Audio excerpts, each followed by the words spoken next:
Hello, hello. What's up, guys? We're the Couch Casuals, and we're bringing you UFC 296 this weekend.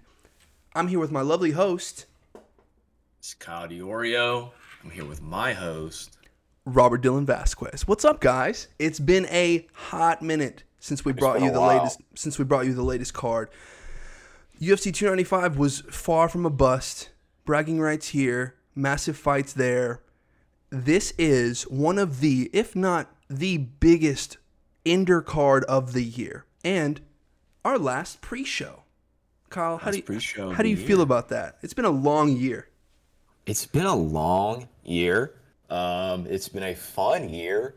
And you know what? 2024 is going to be the year of the couches. So get ready. The year of the couches. If you are still sleeping in a bed at this point, I don't know what to tell you. You need to take a nap or two on the couch. Get on the couch. It's comfy, cozy, you know? Like I said, we have UFC 296, and that is headlined by Leon Rocky Scott. Leon Edwards, I think his name is. Versus Leon Edwards. Versus the champ. Colby Chaos Covington. And the final in your white trash UFC 2023 parlay. We got Sean Strickland. He did it. And that was probably the biggest one for me. That's the biggest shocker of all. Like, I don't think anyone had that one actually happening. Sugar Sean makes sense. You know, Sugar he had the ability, and he did it. No one expected Sean to win. This is, like I told you, the reason I went with those two picks in the first place is to finish this parlay strong with my boy Colby Covington. But we'll get to our picks. Kyle. Soon. Do you want to open up the card with the first fight of the night? You know what? I'm going to highlight a couple prelim things that I noticed real quick. Kyle's Nothing prelims. Too crazy. We got Cody Garbrandt early in the prelims. That man has fallen far in the bantamweight rankings. But did he get an easy task? Maybe. I don't know who he's fighting. Brian Kelleher. Brian Boom Kelleher. That's a good nickname. Is he going to... I mean, Brian Boom Kelleher is on a 2-fight losing streak. But he looks to turn it around against Cody No Chin Garbrandt. Right? Look, I like Cody, but he's had the weirdest fall from grace. Beats the greatest bantamweight of all time, and then it's just over for him. Right? So... his chin conditioning is what I'm worried about. He's tested his chin too many times, and he gets into these firefights, and then it's over before you know it. Like Kai Kara-France is not, dude. He's not a that fight artist. Blew my mind. Boom and fucking Kai he looks like a little kid, but that dude is lethal in there. He's scary good. He's really good. Who do you have in that? You know, I'm probably gonna lean Brian. Like, honestly, I just don't. You don't believe in a Cody resurgence? I'd love to see it. You know what? I'd like to see a Cody resurgence. It'd be great. I don't. I don't want it happening. Stop it. He's fun to watch. I don't like him necessarily, but he's fun to watch. It's heartbreaking. It's heartbreaking at this point. I don't want to see him get knocked out again. But Brian Kelleher is the guy to do it. Here's a massive fall. Irene Aldana, whose last fight was for the championship, is in the prelims tonight. Yep. Or tomorrow night, sorry. As should be. And then the hottest matchup you'll ever see in the UFC, Casey O'Neill versus Ariana Lipski. Keep your eyes out on that one, folks. Yeah. So banger. But on to the main card, I think, right? Sure. We've got Mr. Josh Emmett, the 6th ranked featherweight, versus Mr. Bryce, the world is flat, Mitchell at number 10. Should be an interesting start to the card.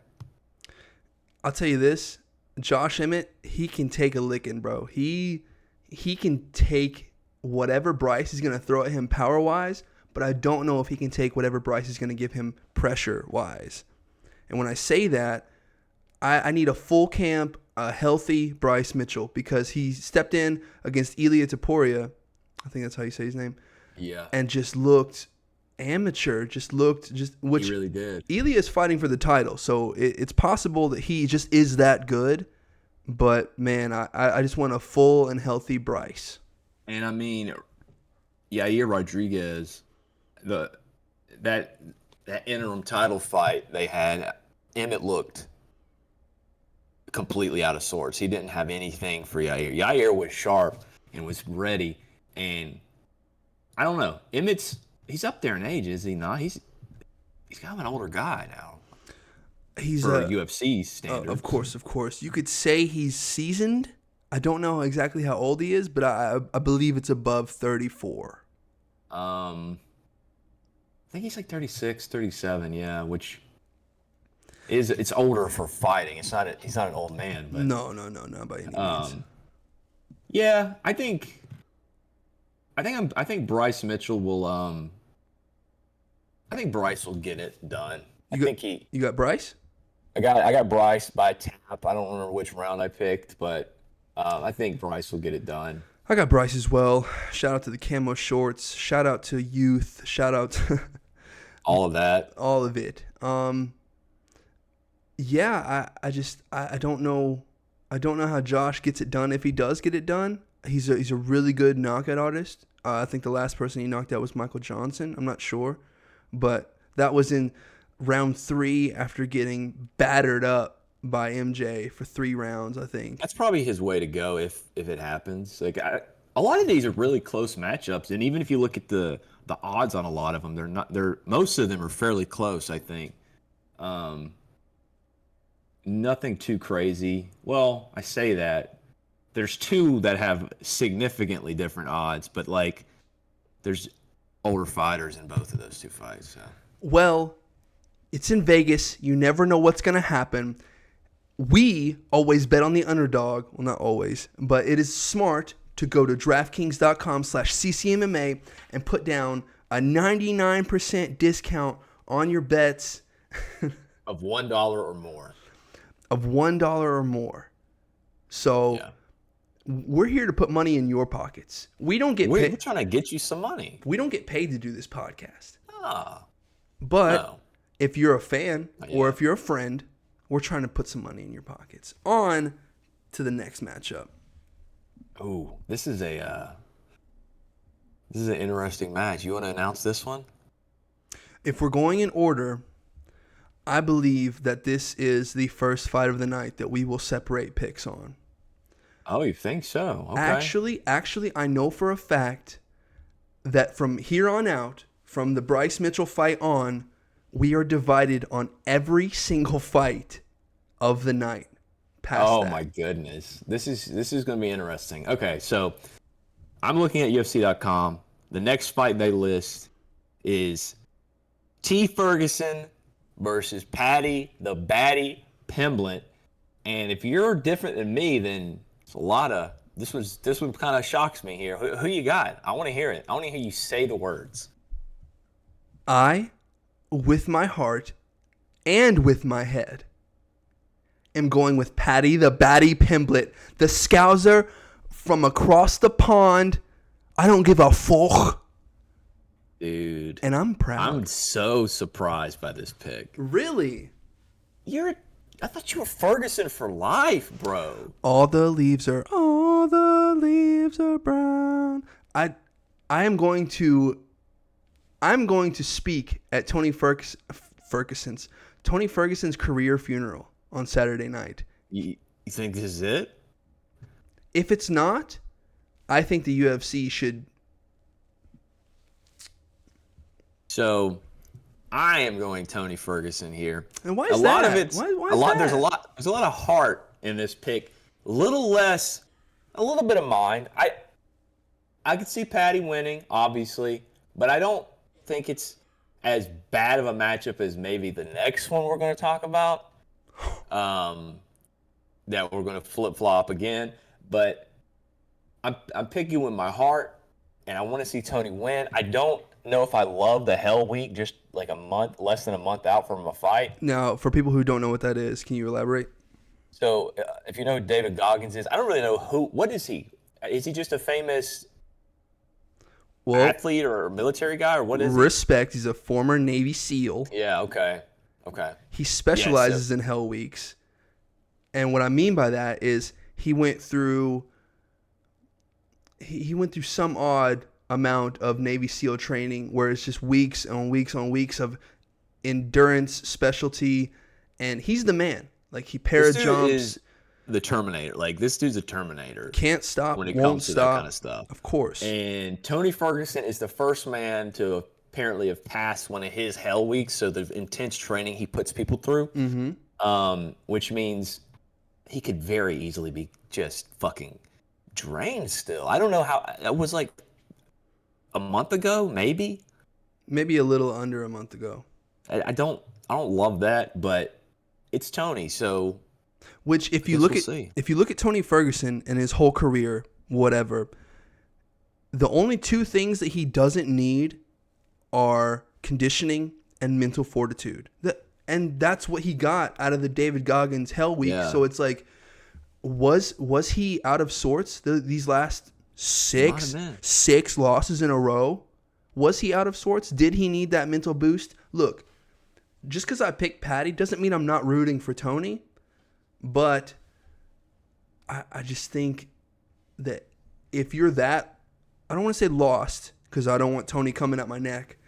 If you're that lost where your main two things you feel like were missing, so you had to, yes, coach, yes, chief, whatever he calls him, put his head down and do as many reps as it takes, not count the minutes, not count the hours. Okay, if that's what you needed. it's intense. But you have a fight in front of you. Patty's awkward. It's Very odd fighter. young, awkward. It's not gonna be. Tony Ferguson is undoubtedly the most awkward, unorganized, kind of like stylistic fighter that we have in the 155 division. Patty's up there. He'll swing and bang. And Tony, I don't know his chin, because Michael Chandler, when he knocked Tony out, Michael Chandler could have kicked a horse with that kick, and he would have went out. Michael could have kicked a fucking elephant with that kick. So It was one of the most, if not the most brutal knockout I think I've ever seen. So you can't just, Tony's chin is this. It's like, okay, well, he got submitted by Bobby Green, which is not something in the neighborhood of a 10th Planet Jiu-Jitsu black belt. Anybody under Eddie Bravo is not getting with a head and arm triangle or a head and arm choke. Yeah. It's not going down like that. And Patty is known for some jiu-jitsu, so look, I'm not like, would I put $1,000 on Tony for this fight? Hell no. But I think he can do it. And if he can't, I'm afraid it's over, because Patty is a steep. I'm not even disrespecting Patty, but Patty's a far cry from some of the competition he's been fighting. He's used to fighting.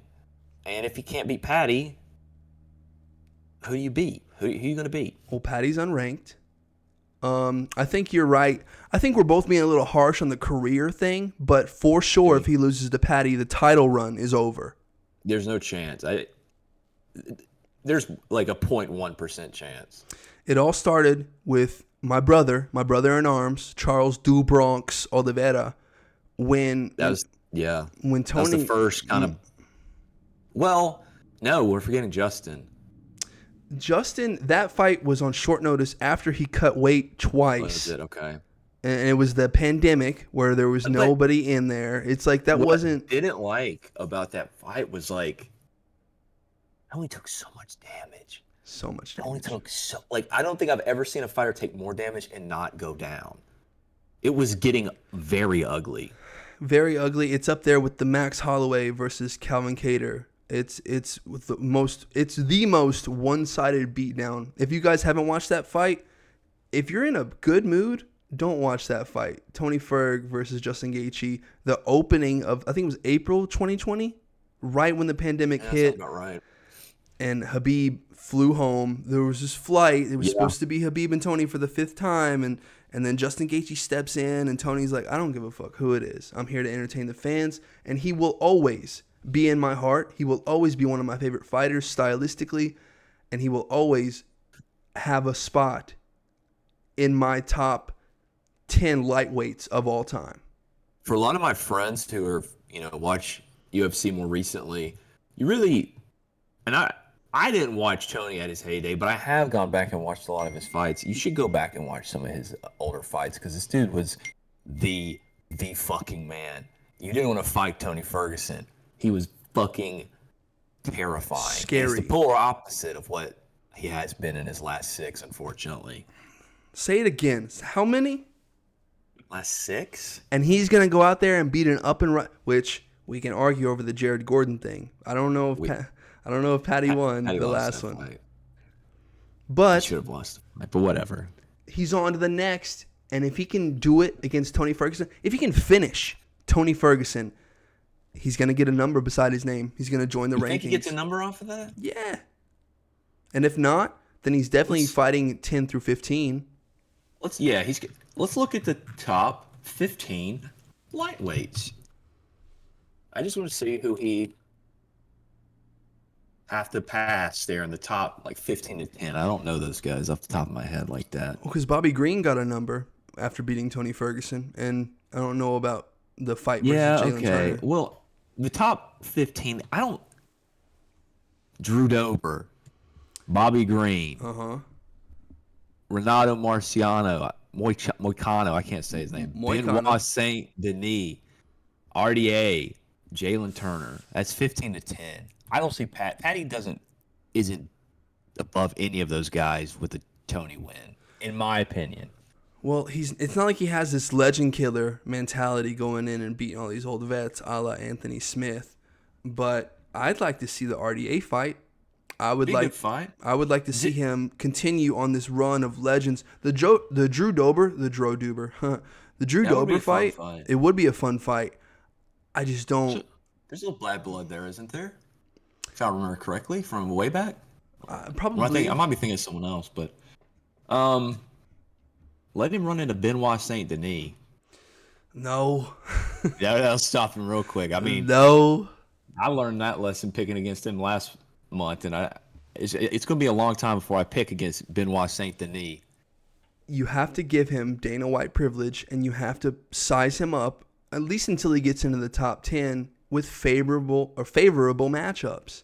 And I'm not saying you have to, but this Tony Ferguson fight, this is whether you like it or not, whether there's a ranking next to Tony's name, Tony is, and like I said, top 10 lightweights of all time, is the upper echelon of experience.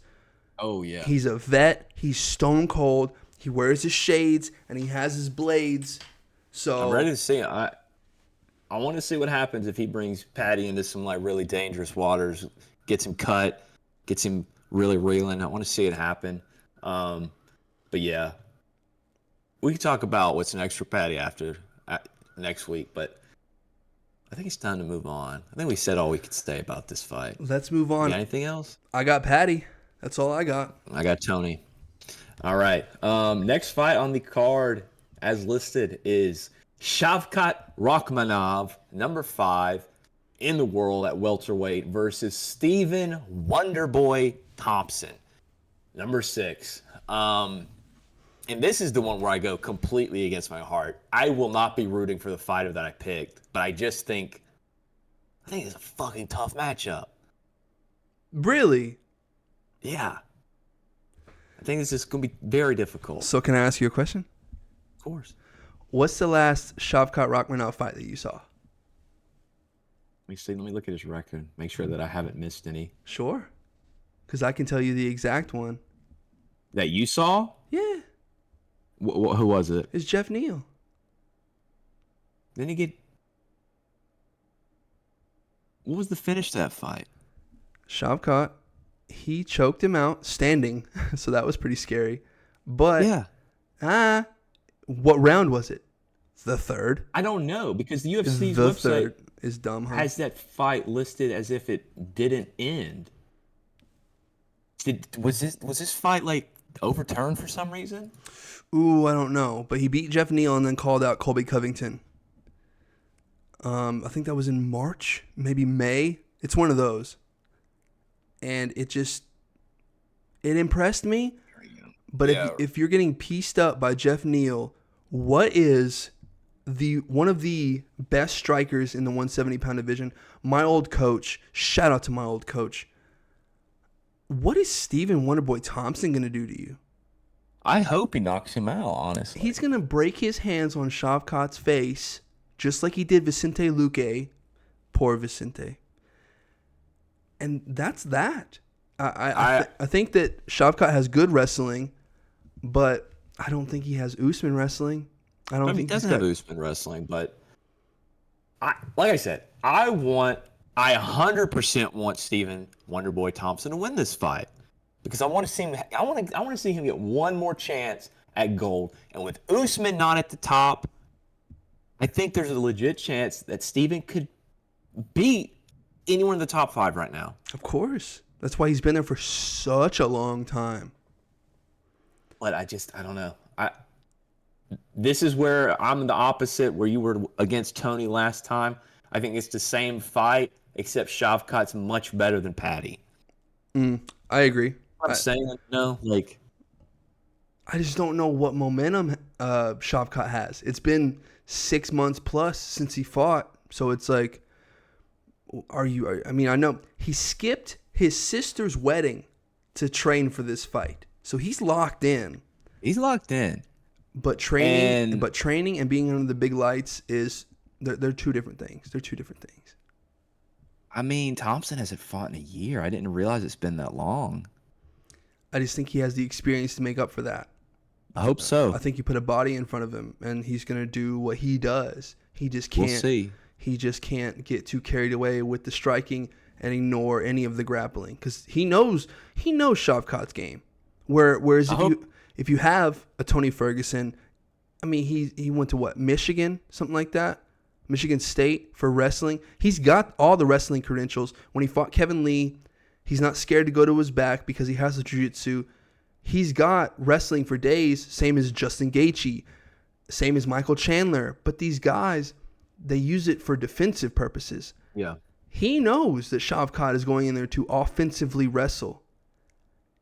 And if you have that, if you already have that like as your plan A, what's your plan B? Oh, you're going to strike with Wonderboy? Okay, we'll see how that goes.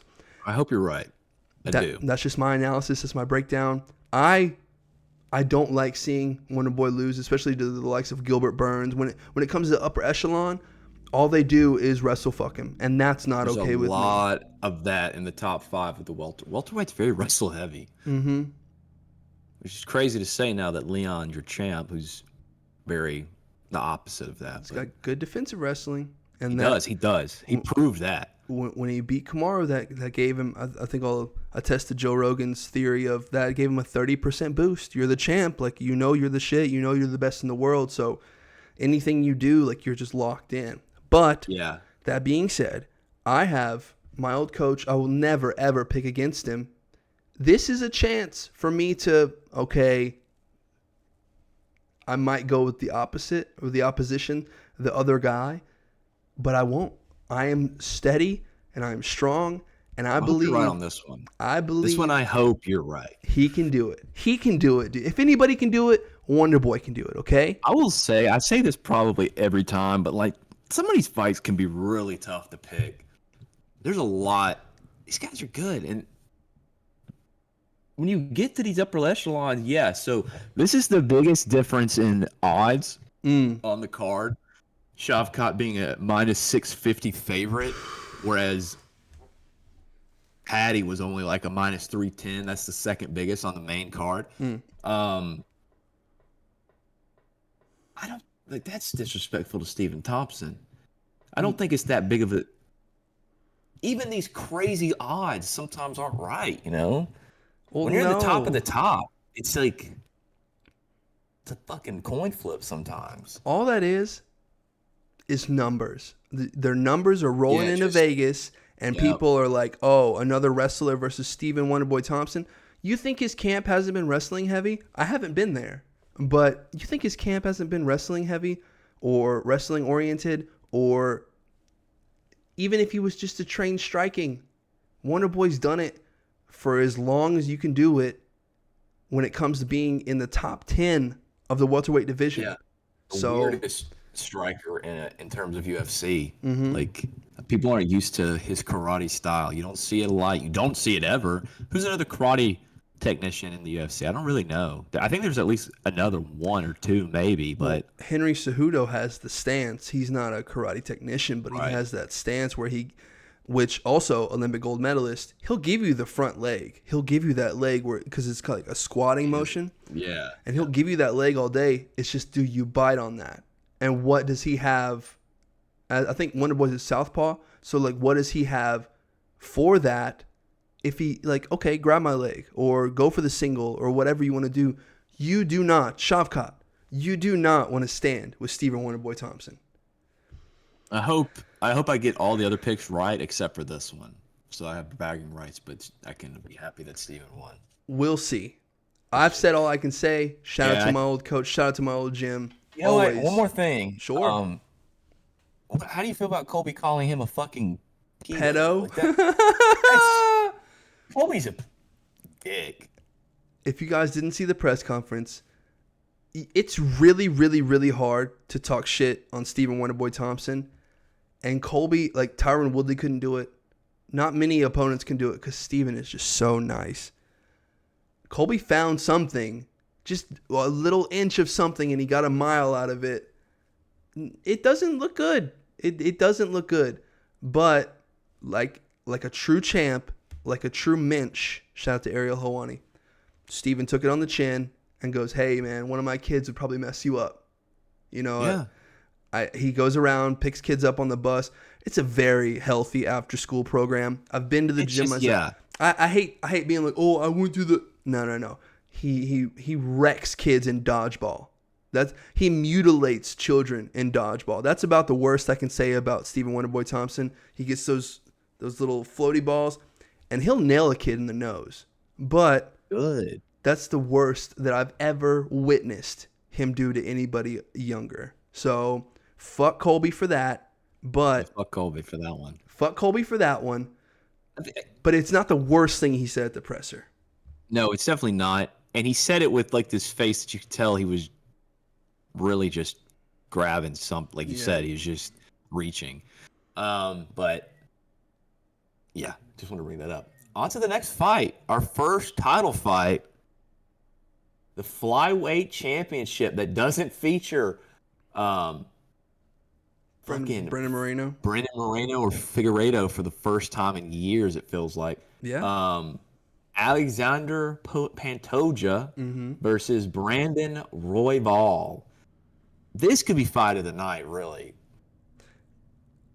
I think the odds were crazy as well on that one. I'm not sure, but I looked These are like pretty close. Wow, what are you looking at? UFC.com. Pantoja's at minus 192. Okay. And Royval's at 160, plus 160. So pretty close. I might have been looking at Verdict then. Yeah. Verdict They're all over the place. All over the place. Brendan Royval is a very good submission artist, very crazy scrambler. So with the lighter weight, we could see these guys just stay focused on the screen. These guys are going to be all over the place. Yeah, it's gonna be like two fucking chihuahuas going crazy. Like it's gonna be high energy. Sure. I think that with edging out a decision over Brandon Moreno in his last fight, and this being his first title defense, Pantoja's got a lot to work on. I don't think he'll finish Royval, but I believe these guys, correct me if I'm wrong, I don't know how much you know, but they were on a season of The Ultimate Fighter together where they got all of the all of the flyweight champs from all over the world competing on one season of The Ultimate Fighter. Is that where the first fight comes from on here? I believe so. Because everybody had a belt, and then the champ of that show went on to fight DJ, the GOAT of the flyweight division. Yeah, like I can't tell when this fight really was. It looks like this particular fight might have been on at some card. But what I know in my heart is that these guys are going to go at it. I don't know how many more shots Royval has. I really don't even know the fight that got him this shot.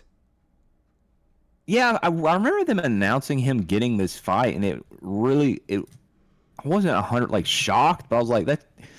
I was a little bit. He's on a.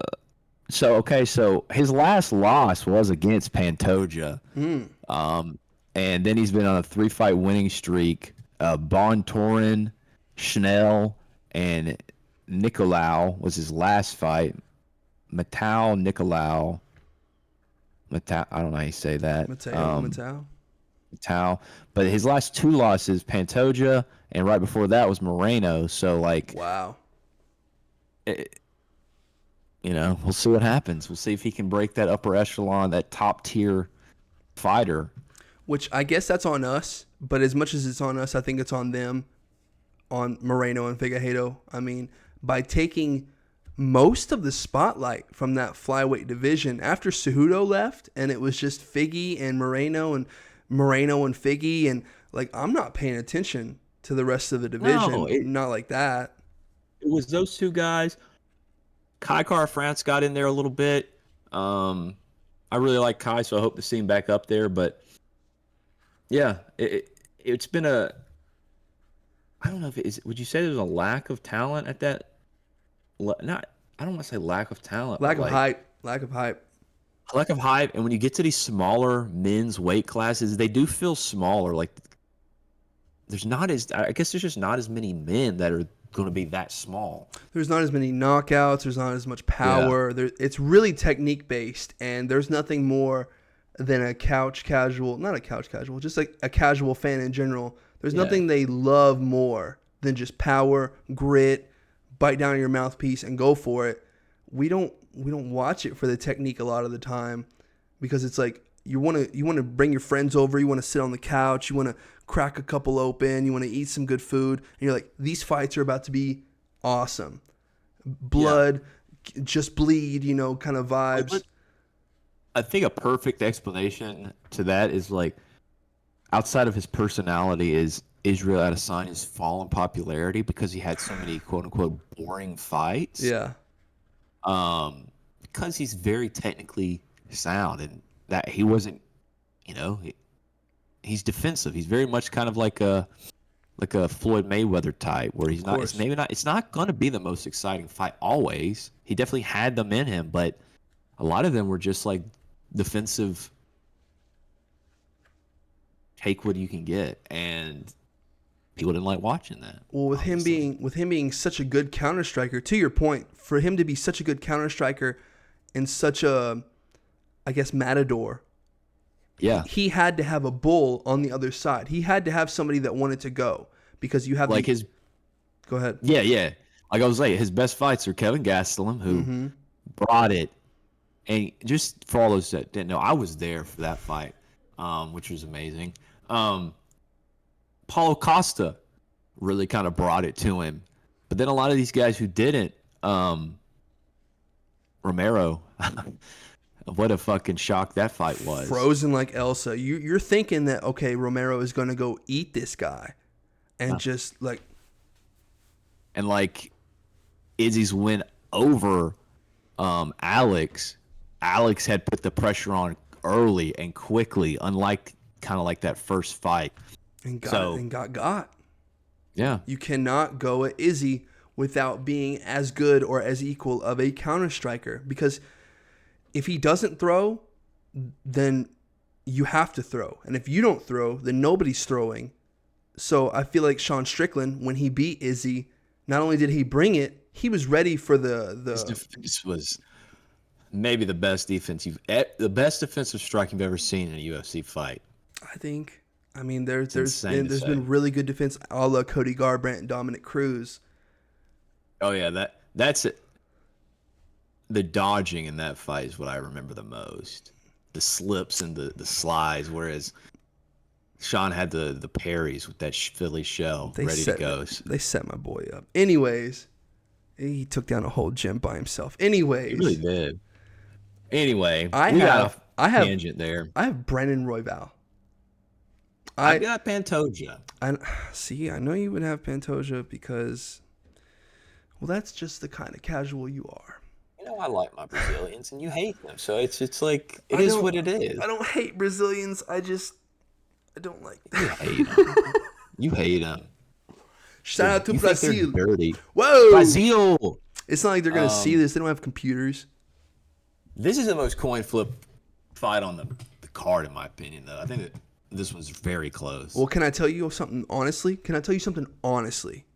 I want it to be honest. If it's not honest, why are you telling me? I don't care who wins.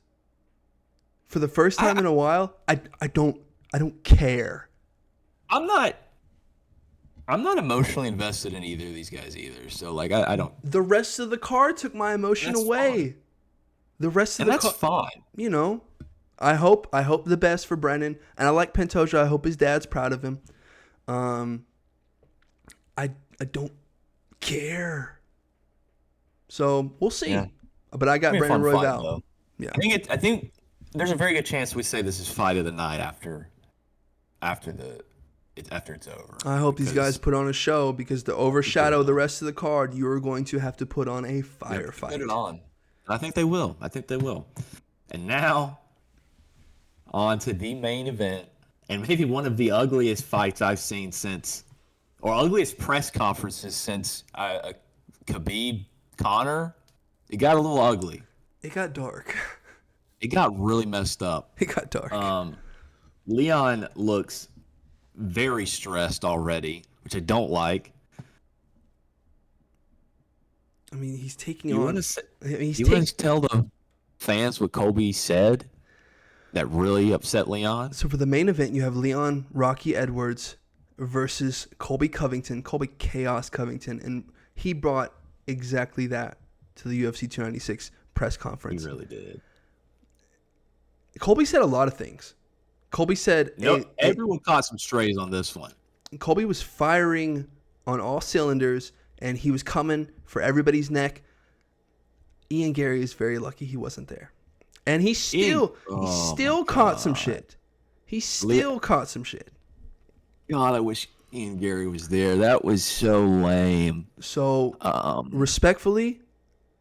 You know what? Hold on. Let me just pause real quick, because I don't think anything's official, and it may not happen, and it may have already been called off. But the Ian Garry comment reminds me that, there's been some rumblings that Kevin Holland is going to step in and fight Luque. How do you say his last name? Vicente Luque. Vicente Luque. So I don't know if we're necessarily going to we don't have to make a pick, because we don't even know what's happening. But what do you think of Kevin Holland possibly stepping up for that fight? You always call Big Mouth. Dude, Big Mouth is the most reliable fighter. Maybe not the most reliable, but you need someone to step in. For better or worse, Kevin Holland will step in. And a lot of the time, it's not done him any favors. No. But he does it anyway.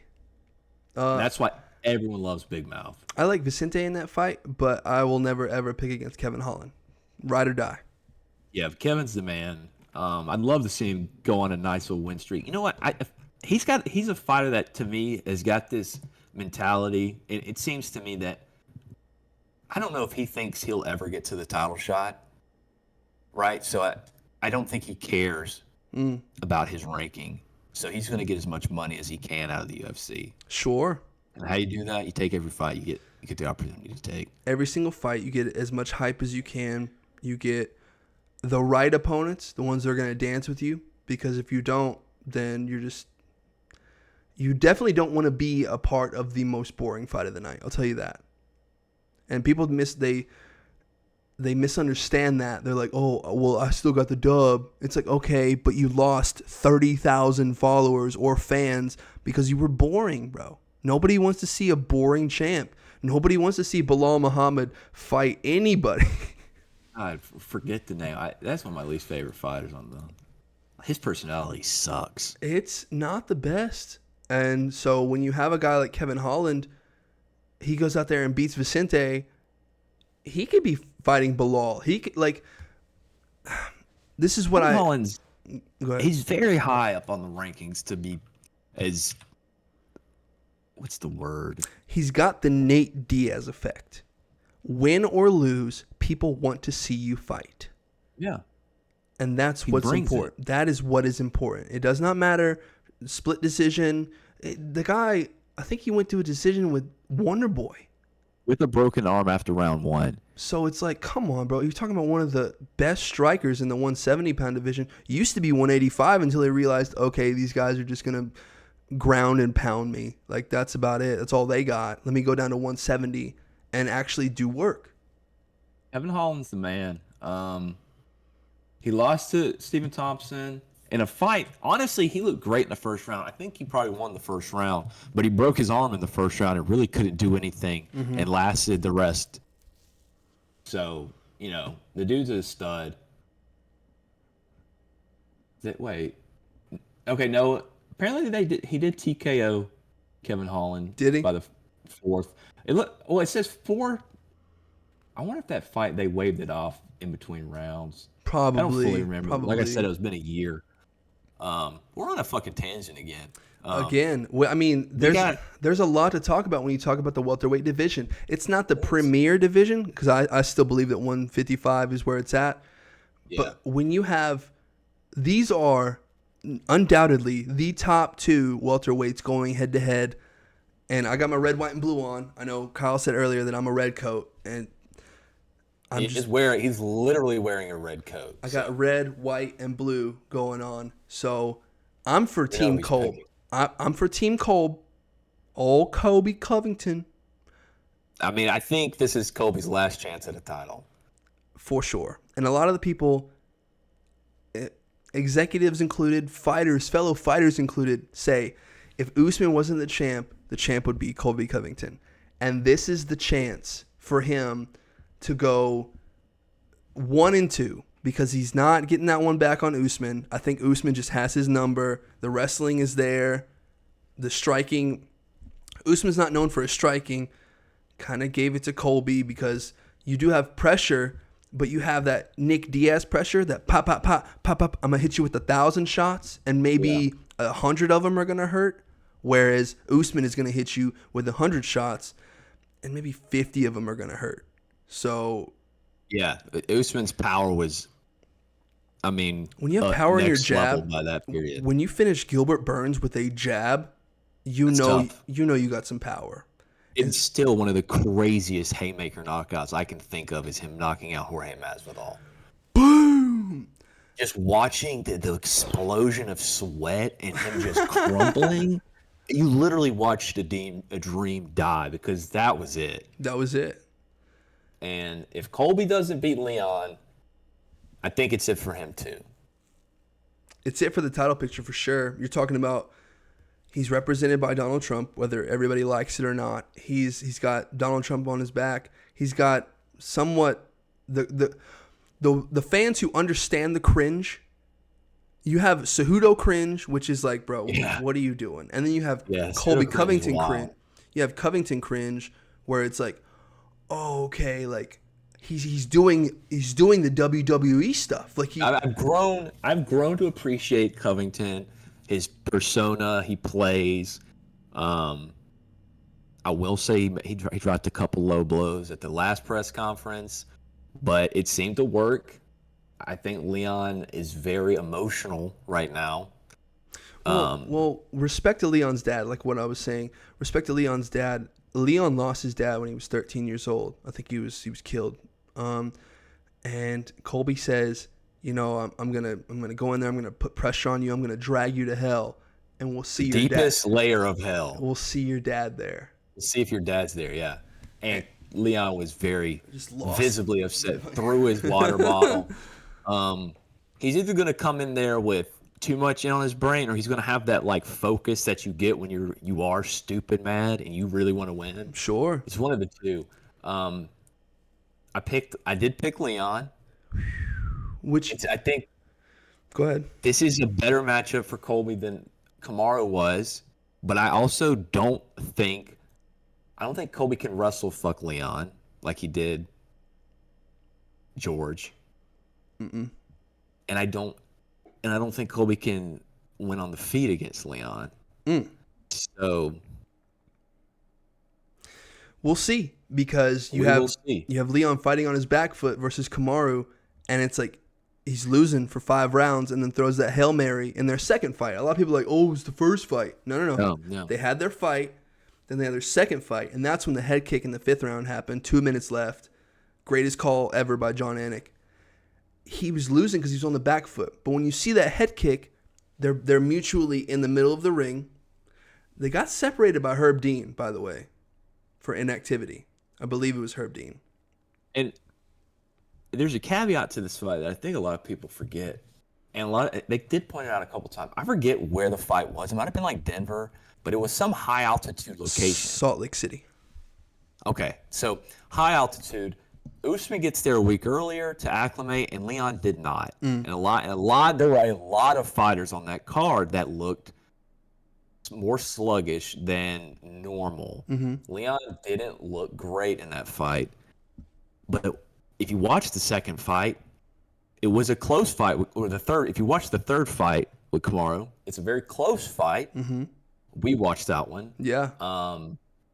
But I do think in the end, Leon won on points in that second fight, which was kind of a little bit crazy. I like Leon. I like Colby. I think Leon gets it done. We will see. I obviously have Colby because I want my parlay, my white trash parlay. I want that to be complete. It would be crazy. And I want an entertaining champ. Leon's talking about, oh, if I beat Colby, then I'm going to go up to 185. Yeah, I don't love that. You just bitched about the inactivity in the welterweight division. And now he goes, oh, well, I can be double champ and I can...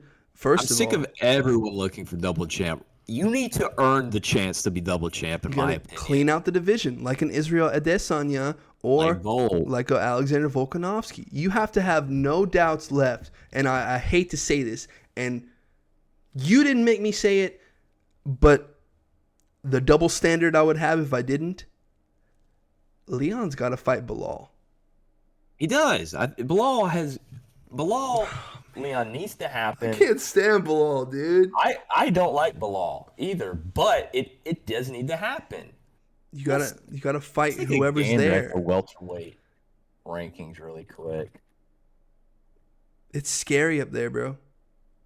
Yeah, welterweights, like you said, it may not be lightweight, but it's pretty good. Bilal Muhammad, Colby, Gilbert Burns, who, look, I know Bilal beat him, but Gilbert was incredibly drained for that fight as well. And I think he broke his arm, or did something in the first round. So I think Gilbert definitely deserves another chance. We got a fight that could call for the title right after Saturday night. Shavkat or Stephen Thompson can make a call for it. I think Steven's going to beat him and then call for Leon. I don't know if he's going to call for Colby, but he's definitely going to call for Leon for sure. Already said it. Yeah, that's a fight Steven can win for sure. Yeah, and it would be really fun. It'd be really entertaining. Leon doesn't have the most power, but he's got the setups. He's got the setups. He's got setups for days. He's smart. He's got slick striking, defensive wrestling, like you said. So welterweight's, it's getting fun. Welterweight's a little fun, even if Bilal Muhammad's up there. And I think that's UFC 296, dude. Boom. You want to show the verdict picks? Verdict picks are going up now. This is a review of all of our picks. So Kyle's card, you have Bryce Mitchell by submission in round 2. You have Tony Ferguson by decision, Shavkat by decision, Pantoja, 3rd round tap. If you think that he's tapping Brandon Royval. Look, sometimes I just look at the multipliers and I just like, multiplier looks good. I'll take that one. And then you have Leon Rocky Edwards knocking Colby out in round number 4. What is that? Knocking him out? Spice it up, man. You gotta spice it up. Keep it fresh. I have Bryce by decision, and then the other side of the spectrum on picks. Everything else. I got Patty by decision. I'm giving Tony the respect of him not being finished by Patty. Thank you. Or submitted, or a flying triangle, or anything like that. Unofficially, I got Patty by flying triangle. So then you have... Flying triangle. If you haven't seen Patty's highlights, that is... But against Tony? Yeah, I can see him pressuring him up against the cage, trying to do some Continue. cage work, some offensive wrestling, and Patty just shloop. Then you have Wonder Boy by decision. I don't know how. I don't know how he's gonna do it, but he's gonna do it. Yeah. And then you have Brendan Royval, round 4 submission. I'm gonna give Pantoja an extra round, championship rounds to play with. But that's it, man. I don't see him submitting Royval. I see Royval submitting Pantoja. And then you have Colby Chaos Covington. Colby Chaos Covington by decision. And I'm giving Leon that respect. I think Leon gets 50-40 forward. How about that? Wow. So Leon's not winning a single round, and Colby's going to take a 10-8 round at some point. Yeah. And that's because the altitude, I'm not saying it's the same, but I'm saying where they've been training and what they've been doing and how focused, how it's like Usman has been in the way for so long. And now Colby, after a good layoff, after a lot of inactivity, Long time. just like Dominic Cruz, the ring rust really doesn't get to those kind of guys. So now he has a resurgence. He has a refresher. He has, thank God, I don't have to worry about the wrestling. The counter wrestling, that's not going to counter each other out because that's what it did when he fought Usman. It's like, I have good wrestling, but he has good wrestling. So I don't want to waste all my energy wrestling him. Usman thought the same thing. And then it was up to striking. And like I said, like you get the pop, pop, pop. And then you got Usman's boom. Like you don't want to go up against that. Leon's got the boom, but he doesn't have the wrestling. He has very good defensive wrestling. Well, he did take Usman down, which was kind of wild. That's wild that they counted that takedown and not the one that Colby got on him. That 2 points. Even DC said it. But I digress. Get his dick out of your mouth. It's been UFC 296. 96, baby. That was our verdict pick. On Be fun. to the meme of the week. Kyle, do you want to go first or me? Yeah, show mine. Okay. Kyle's meme. How UFC welterweights dress for press conferences. You have Kamaru Usman, chilling in the all red get up. You got Li Jinliang looking good as always. Colby Covington in his Trump blazer. And then you got Ian Garry. His fucking gimp suit, dude. If y'all don't know, Ian Garry has had a massive fall from grace in the last couple of weeks. He is now known as the man who married the woman who wrote a book on how to be what's the word? Wag. Which I'm not even sure what it means, but I don't know what the WAG means, but I know it means you're going after a young, impressionable athlete who's got a lot of money. You're going to take them for all they're worth. She's like 40, he's like 20. They live with her ex-husband, who is still her boyfriend. And so they're just his nutritionist. They're taking this man for all he's worth. Which, okay, you can say whatever, you can do whatever. She's on camera saying, yeah, it was supposed to be a one-night stand, or it wasn't supposed to turn into a relationship. They have a child together. It's so deep. And he pulls out. This is why we didn't talk about him earlier. He was supposed to fight Vicente Luque in a banger of a matchup. Headlines aside, Ian Garry is a good fighter. He's supposed to be the second coming of a Conor McGregor, representing Ireland, but said he was going to get a Brazilian passport and he was going to wear Brazilian colors, the yellow and green, which you know how I feel about the Brazilians. So his wife's Brazilian? I think so. Okay. I believe so. But if you write a book on how to be a gold digging, I was going to go in, but I won't. I mean, that's literally what she did. Because I'll pair yours with mine. My meme of the week, I haven't seen yours yet. is just Ian Garry. You sent it? No, I'll send it right now. It's literally just Ian Garry, bro. I don't have anything for you. I literally just that's him. He is the meme. He's making himself out into being one of the biggest memes in UFC history, bro. Send it to me. Got you. Do you remember when he came to that fight week and he had the little... Yeah. That's essentially what I put. Oh, that's so gross. Yeah, he poor guy, you know. And I say that, Dude, but he brought it upon himself. what a fall, because we were literally like, we were hyped to see him in Charlotte. Super hype, and he got the job done against D-Rod. So And like, it just kept getting worse and worse. he talked crap. Oh, God, that mouth, dude, that's gross. That can't be normal. That I've had fever blisters before. That can't be. That's got to be something, man. That's nasty, dude. That is nasty. But he is the meme of the week. He is definitely a meme of the week. He's probably the meme of the year, honestly. Like how do you off, how do you not show up to the press conference and people are still talking about you with your I'm not a doctor. You got pneumonia?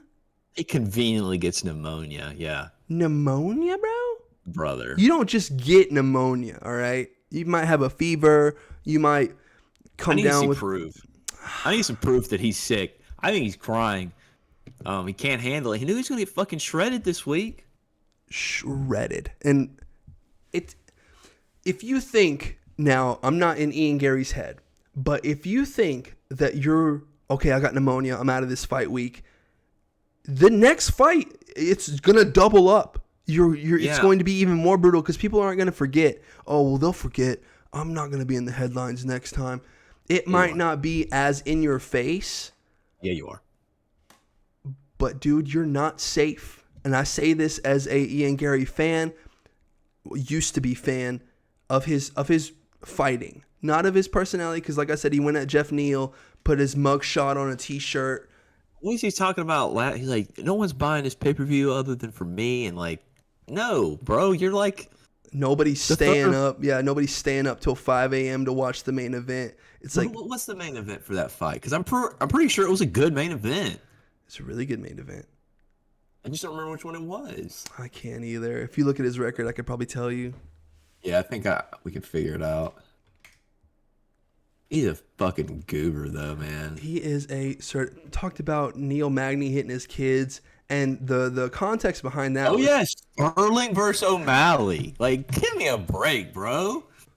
No one's watching that card for you. Everyone's there for O'Malley. Which, it was so funny because they posted, like, the Mac Life interviews and stuff like that. He had, like, 27,000 views. O'Malley had, like, 400,000 views. Sterling had, like, 280,000 views. Give me a break, dude. He talks a lot, and he talks a big game, but he cannot take it. He is weak-minded. He is a soy boy. He is a cuck. He's not meant to be a superstar. If you can't take it, think about what all McGregor's been through. You can't take some comments about a really weird situation you got going on at home. You had to know what was going to happen, bro. Sooner or later, it's not her ex-boyfriend. It's her ex-husband. And I don't know where I heard this. I think he took her last name. I heard someone said that too. And I don't know who said it or if it's even true. That's not her last name. That's his last name. That's the boyfriend, the nutritionist. She took her man's name, divorced, and then Ian took their bro. Anyways, this has been UFC 296. Go to Ian Garry. I don't think it's Ian Garry MMA. I'm not sure. Go and post everything that you can and tell him the Couch Casuals sent you. Ian, you're always welcome on the Couch Casuals. Yeah, explain yourself, please. I don't know if we'll be the nicest, but we will be as unbiased as we can be. Quick shout out to Mike Perry, the BKFC King. Quick shout out to Jake Paul. Jake Paul is fighting tonight. No, we don't need. Quick shout out to Jake Paul, fighting a real boxer, fighting a professional boxer. All the haters can shut their mouth. Shout out to the United States champion, Logan Paul. Jesus. And that's our show. We will see you for the UFC 296 post show, brought to you by the Couch Casuals. For that discount code, go to DraftKings.com/CCMMA. Kyle, do you have any closing remarks? Goodbye, everybody. We love you. We do love you. Later.